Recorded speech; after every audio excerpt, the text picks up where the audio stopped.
Пред Филип Димковски, млад земјоделец од Прилеп, предстои нова градинарска сезона.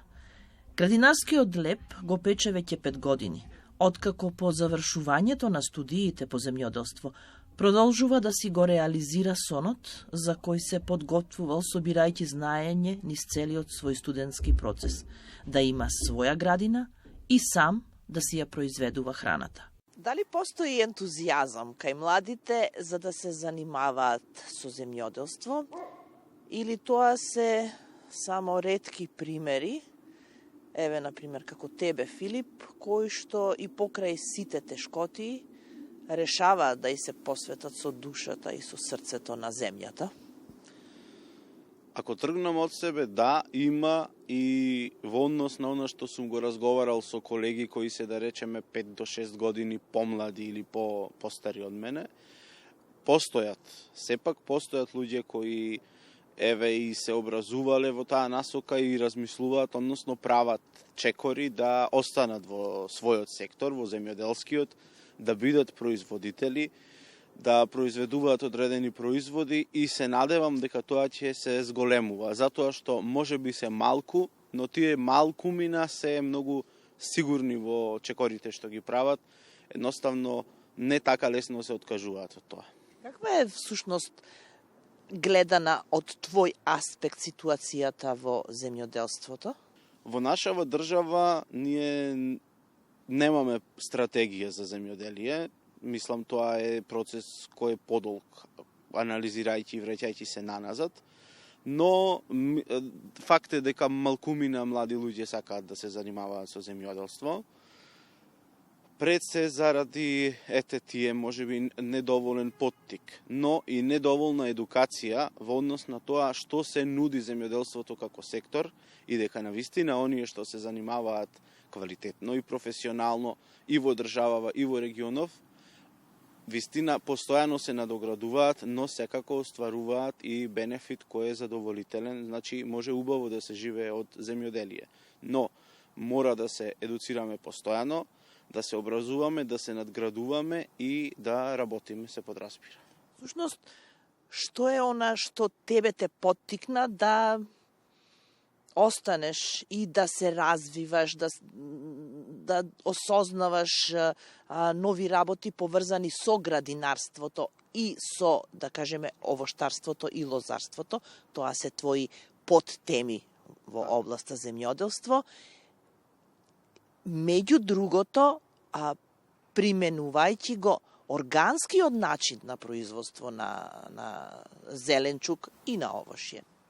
За мене, особено и во рамки на нашава држава, за мене само тоа е вистинско производство на органска храна, односно храна што нашите баби ја нарекувале храна, едноставно.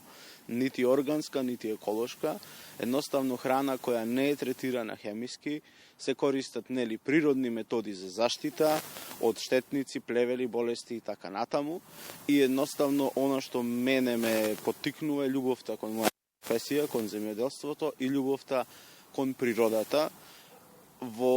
Мислам дека тоа во секоја професија е така. Она што те прави да издржиш и да напредуваш е пред се посветеноста и љубовта кон таа гранка. И сега на сето тоа, кога ќе се додаде моментот дека нема поголема уметност од да се произведе храна за човештвото, кога знаете дека тоа што сте го произвеле ќе ве нахрани вас, ќе го нахрани вашето семејство и на крајот ќе продадете, односно ќе се храни некој друг и не му давате една квалитетна, вистинска храна, тоа е чувство на голема сатисфакција. Ти си, меѓу другото, заговорник на индивидуално производство,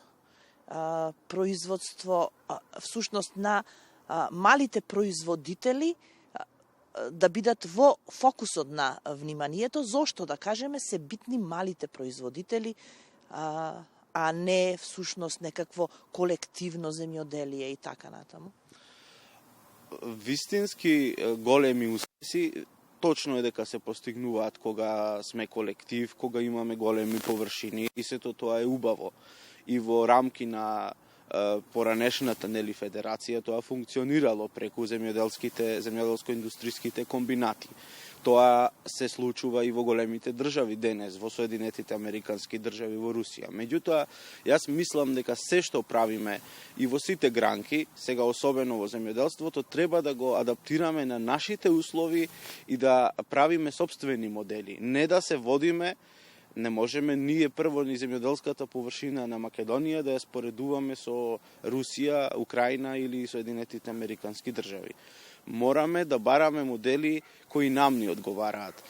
Затоа сметам дека овде земјоделството може да се развива со мали обработливи површини, затоа што прво е доцна да се прави тоа укрупнување на земјоделските поседи, од причина што и да се случи тоа, прво немаме таков терен. Второ, ние имаме дефицит на кадар и на работна сила во земјоделството. Значи, ако имаме голема површина, нам ни треба скапа механизација. За сето тоа да биде исплатливо, нам ни требаат многу луѓе. Не можете да имате 1 хектар земја, а да купите трактори кои чинат 1000 евра. Тоа едноставно од почеток е промашена инвестиција. Сметам дека ние како држава треба да размислуваме на производство на мали површини, индивидуални земјоделци или можеби мали групи, кои на светскиот пазар прво ќе ги задоволат потребите наши, затоа што ние имаме дефицит и сме многу увозно зависна држава во однос на храната. Пред се да ги задоволиме нашите потреби, но тука станува збор и да се представиме со квалитет. Ние не можеме да се надпреваруваме со квантитет, но би можеле да бидеме држава чиј вистински бренд ќе биде органското еколошко производство. И бидејќи Димковски е и поет, ќе искористиме еден наслов од неговата поезија, што е всушност и универзална вистина, дека во градината има само љубов.